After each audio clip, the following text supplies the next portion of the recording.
Hello, good people of YouTube. Mountbatten here. And today we are taking a look back at what was once the most hated ship in the game, everyone's favorite Tier 10 Soviet light cruiser, the Smolensk.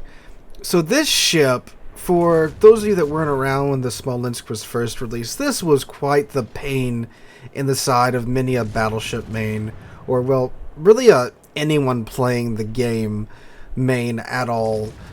This ship was something back in the day.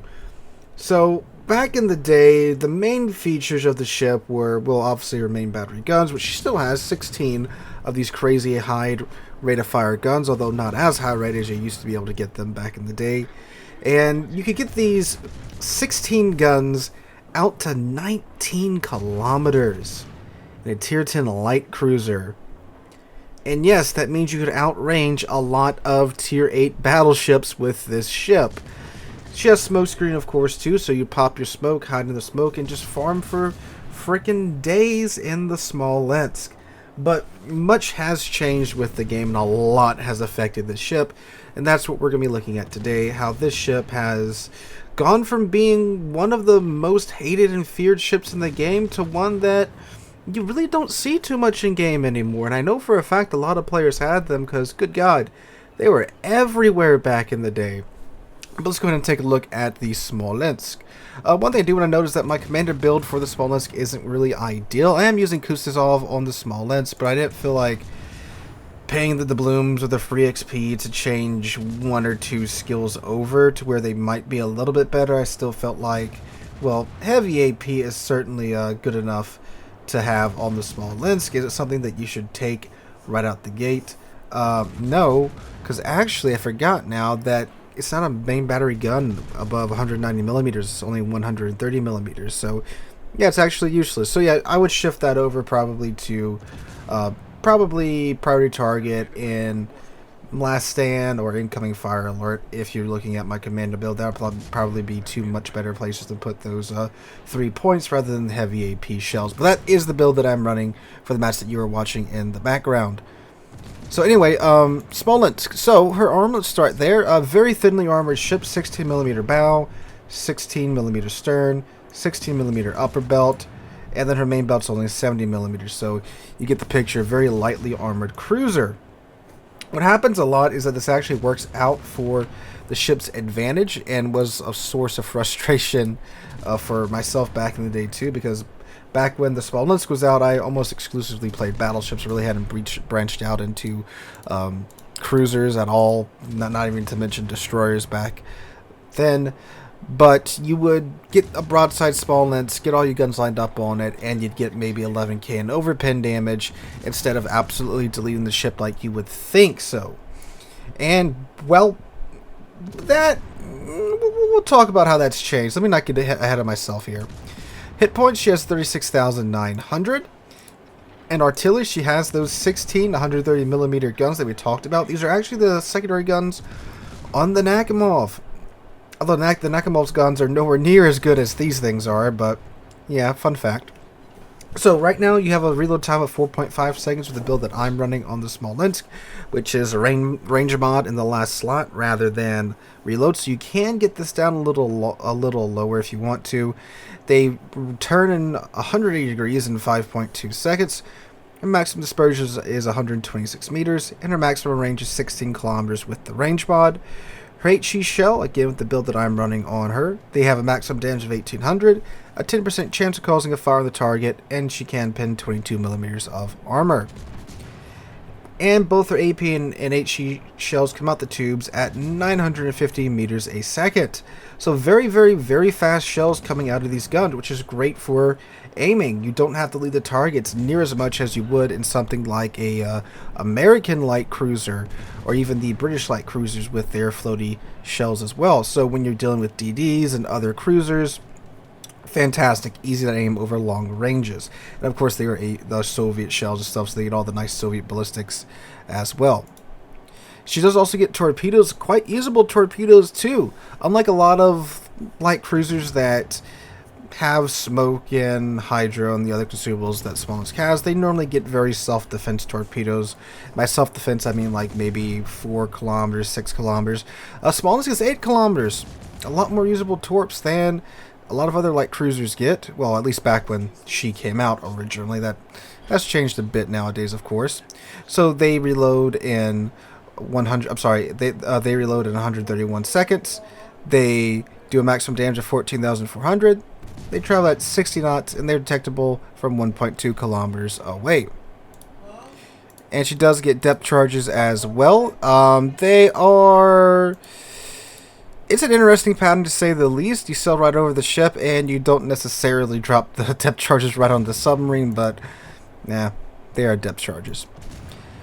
Her A is actually quite good. Of course, her 1630mm guns lends quite a bit to her AA, and that was definitely her strong suit back when she was released, and it's still a thing that she is very good at doing today. You'll see in this match later on, I do cause the enemy CV quite a bit of bailed pilots, and again, she's still good at doing that today, especially right now where her AA guns can't be broken like the other ships as well.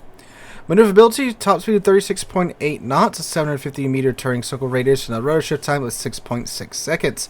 It sounds decent on paper, but this ship is terrible at accelerating and decelerating. It's not uncommon for many a Smolensk player to accidentally sail right out of the smoke screen because they got a little bit too antsy with firing when they thought they were going to stop before they got out of the smoke. Kind of similar to the Royal Navy light cruisers, although those can at least accelerate fast. The Smolensk doesn't even really accelerate that well either. So when you do catch one in the open, you will have quite a few seconds to get some easy shots at it before it speeds up. But when it does get going, it is a pretty decent speed, although again not the fastest either.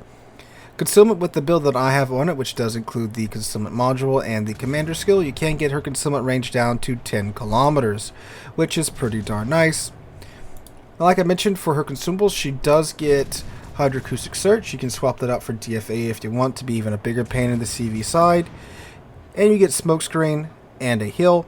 The smoke screen lasts for 89 seconds, and it reloads in 152 seconds. And the heal heals 221 hit points per second. It's active for 28 seconds, and it reloads in 76 seconds. And you get 4 charges with Superintendent. Alright, so a big thing is that there were a lot, and I mean a lot, of mechanic changes over the course of the Smolensk's life, which had some big impacts on how she's played. So, the 2 biggest changes were, 1, the IFHE rework.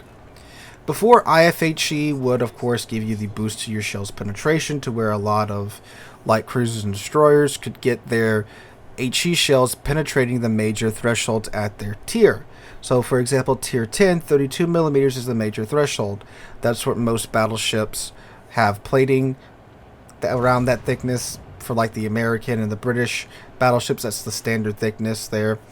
And for Smolensk, the ability to push your shells into that range, at the same time taking just a small hit to your fire chance, because she has the 130mm gun. She didn't get the big hit. I think it was like 5%, then like what was it, 5%, and then, or was it 2% and 5%? I can't remember, but it wasn't what it was now.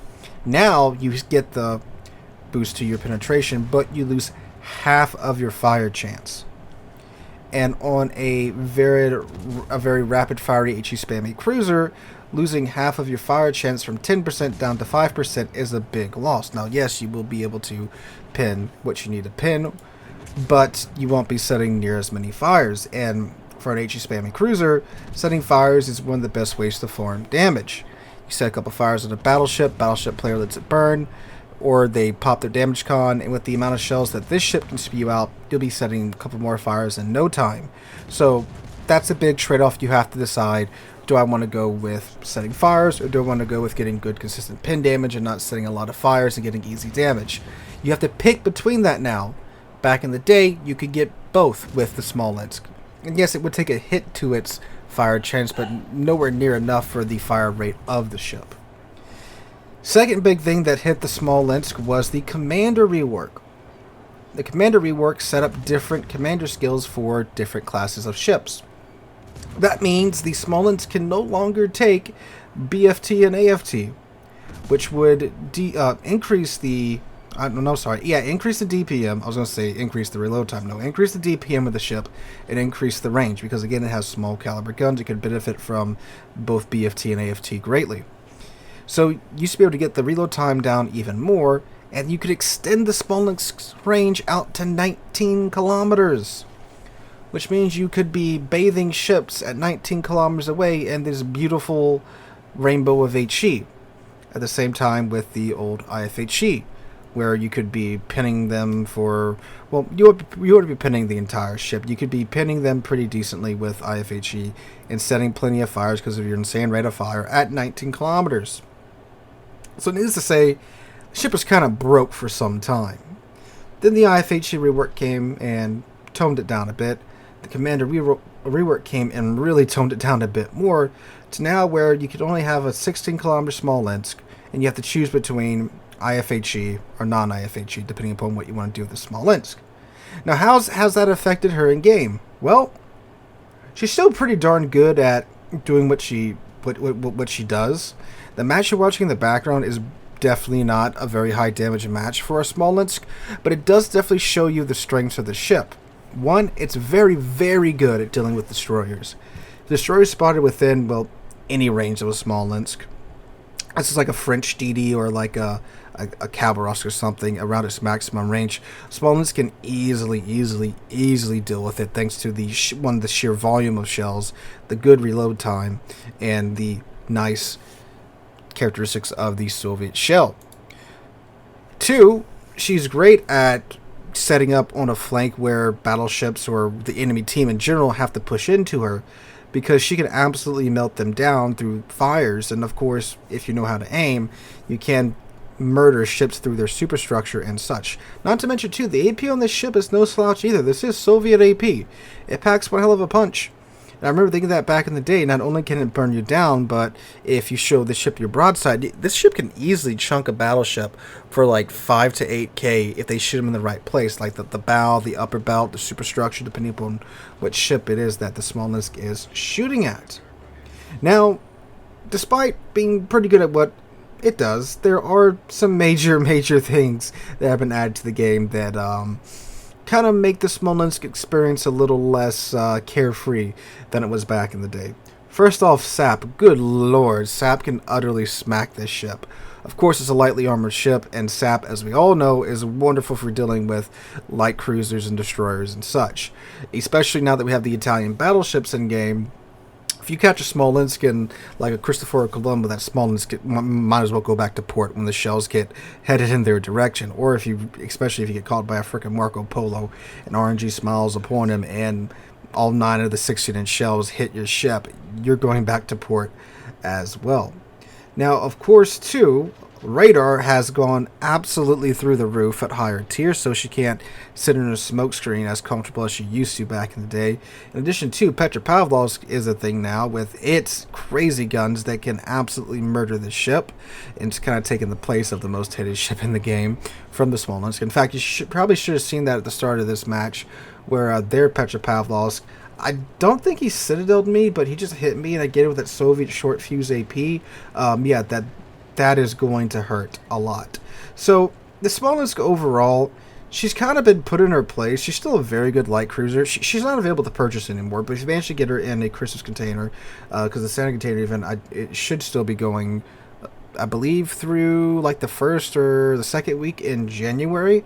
So if you do pick up the ship, it's still a very good ship. It's just not the absolute monster that it used to be back in the day. And if you didn't get to experience the Smolensk in that version of the Smolensk, that insane Smolensk, be very, very, very glad that you didn't, because it was not a very good time for those of us that had to. But overall, still a good ship, just not what it used to be, but still good. So hope you guys enjoyed today's video. If you did, make sure to drop a like, leave a comment, subscribe to the channel. Just thought it'd be very interesting to take a look back at this ship and see just how just 1 or 2 big mechanics changes can absolutely, completely change the way this ship performs. Hope you guys enjoyed. Hope you guys are having a wonderful Friday. I hope you guys are having a wonderful New Year's Eve and get to spend time with your families and such. And I hope to catch you guys in the next one.